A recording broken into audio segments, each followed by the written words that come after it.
Shalom, all praises to Yahweh, Ba'ashem El Shai, Ba'ashem El Rakah Kodash, double honors unto the apostles and the elders of Great Millstone who rule well, and shalom to the whole full elect. This is Paya Allah. This is news and prophecy and news update. The date today is 18th of June 2024, the hopeful year.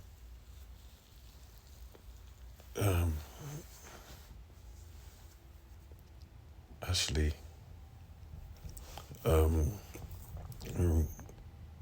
sorry. So this headline reads, this is from ZeroHedge.com. The headline reads, Israel says it's on brink of wider war with Hezbollah. There's been obvious escalation for several weeks at the Israel-Lebanon border, as we've been documenting. But on Sunday, Israel's military issued one of the most dire alarms yet, saying it is on the brink of a full-scale war with Hezbollah. Right. So these Israelis over there in the land that the Heavenly Father portioned off to the children of Israel are basically, being true to their nature, being that of Edomites, all right, having a lust for blood and pursuing blood relentlessly, all right, but also when you put in the context of that landmass, it tells you in the book of Revelation 11 that the heathen will tread on it for a set amount of time. And this is all you're seeing. You're seeing this tension bubble, all right, over in that landmass, because it's a holy parchment of land. The Heavenly Father's feet rest there. So if you're not following the Lord's statute commandments, if you're not conducting yourself in a certain manner over there in that land, then, war is going to happen. It's going to be a cursed place. And really, true to their nature, Esau, he's waging war, right? And this is all going to, this is all going to snowball into World War III, all right? Or what will be the catalyst of World War III. Hezbollah increasing aggression is bringing us to the brink of what could be a wider escalation. The Israeli military's chief spokesman, Rear I'm guessing that's Admiral Daniel Hagari, warned, "We are committed to the diplomatic process. However, Hezbollah's aggression is bringing us closer to a critical point in the decision-making regarding our military activities in Lebanon."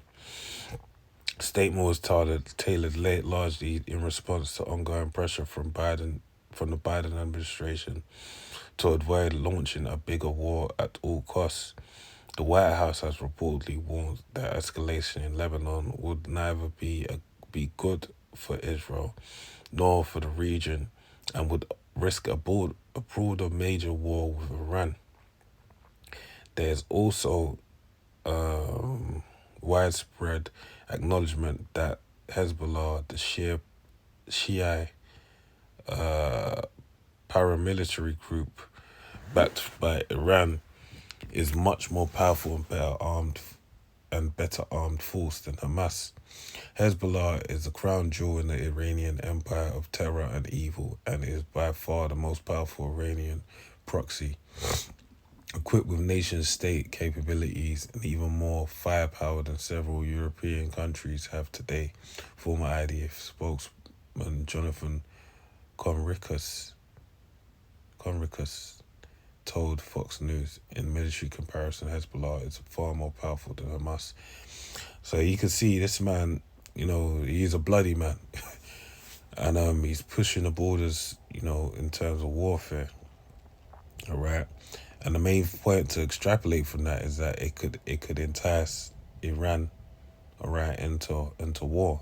And basically that's what America is saying that they should not do, right? Because Iran is a proxy of Russia, all right, China. So, if Israel keeps making the moves they're making, all right, what stands to happen is a full-scale war between Russia and America. And that's what the risk is, and we know that's biblical prophecy. All right. So let's see if there's anything else in this.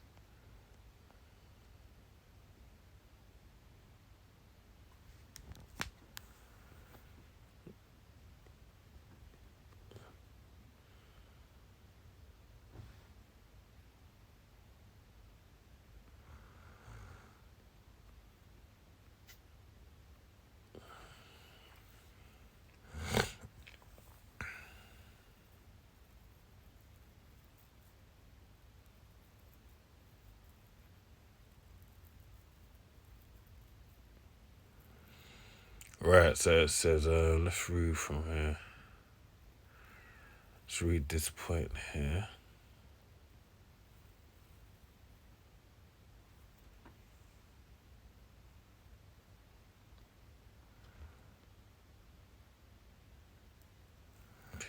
Whoops.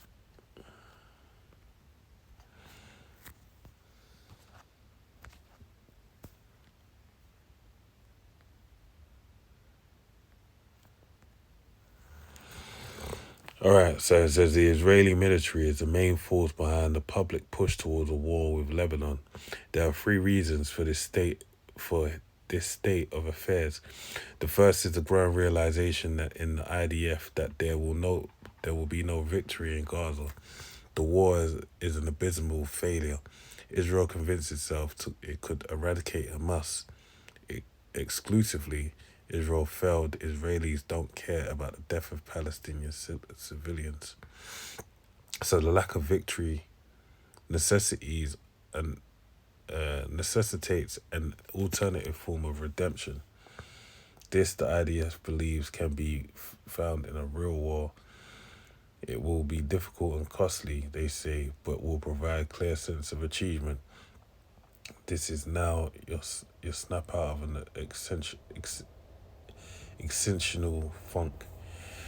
So basically saying that, the morale is low, all right, because there is no real victory in what they've done in Gaza.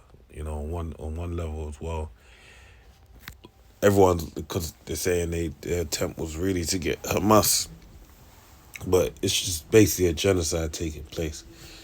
And in the eyes of the world, everyone's looking down at nose at Israel, right? But they hope that in a true war with Hezbollah will boost the morale and basically have, all the people come together and unite. All right. The second reason for wanting war has to do with the Israeli strategic error decision to evacuate more than 100,000 civilians from from our northern border. They were evacuated under the false pretenses that Hezbollah was about to invade and start a two-front war.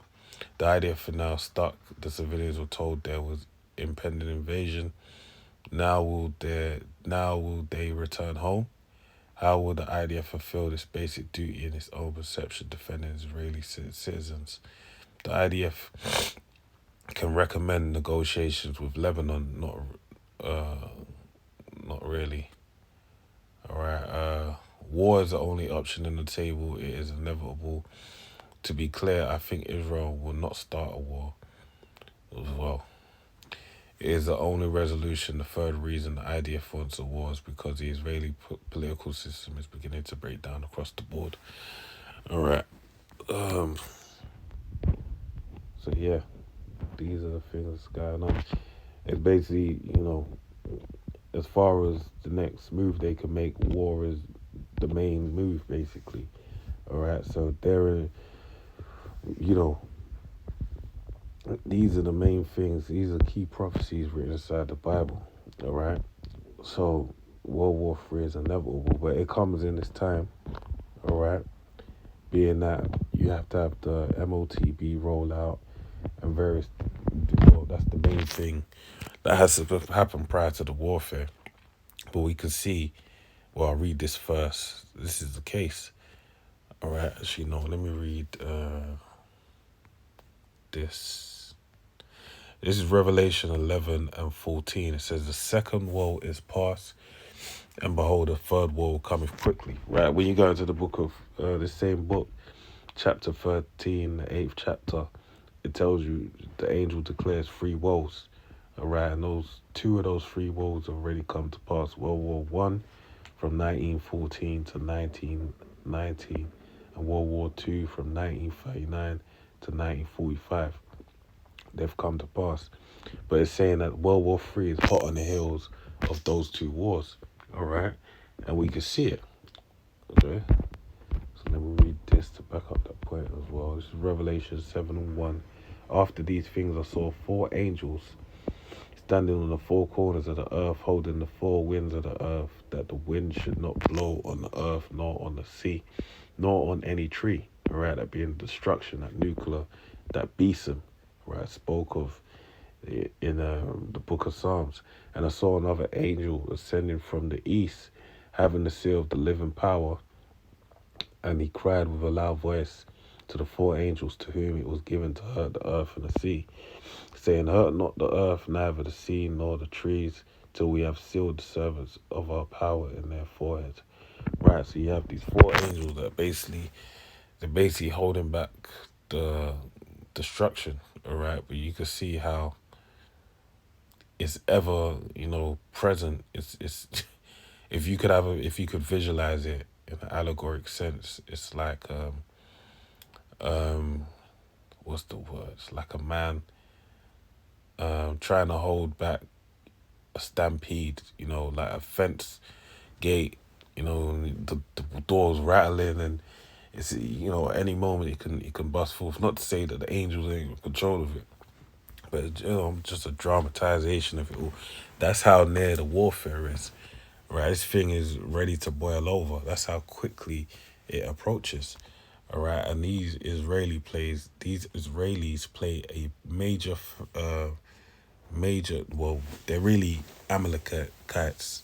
All right, the state of Israel, those that dwell over there, the ones that call themselves Jews, they're Amalekites. All right, and they're basically the bosses that was prophesied to dwell over there. All right, because we know that they're not the real people. If they were, King David would be over there, and there'll be peace on throughout the whole world. But what we're seeing warfare perpetuated over and over again. All right, because they are not the people.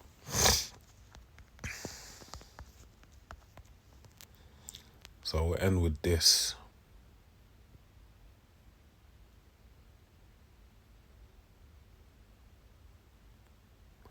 This is the book of Jeremiah 50 and 45. Therefore hear the counsel of the Lord Yahweh, that he have taken against Babylon. Babylon today, all right, we're dealing with the daughter of Babylon, which is America, which is known as Babylon the Great, spoke of in the book of Revelation. All right, that they have basically heaped all nations unto themselves, and they are the Babylon. They are the Babylon that's been prophesied, and his purpose that he have purposed against the land of the Chaldeans. Surely the least of the flock shall draw them out. Who's the least of the flock? The Israelis, right? The state of Israel. And they're going to be the ones that's actually going to draw them out into the warfare. Surely he will make their habitation desolate with them, right? So they're all going to get destroyed, all right? The Heavenly Father's land is going to be cleansed, and America's going to turn into a desert memorial ground, ancient Indian burial ground, as the saying goes. That's what it's going to turn into. It's going to be an ancient burial ground for the Babylonians, all right, the modern Babylonians. With that, I pray you're edified to the next one. I say shalom, shalom.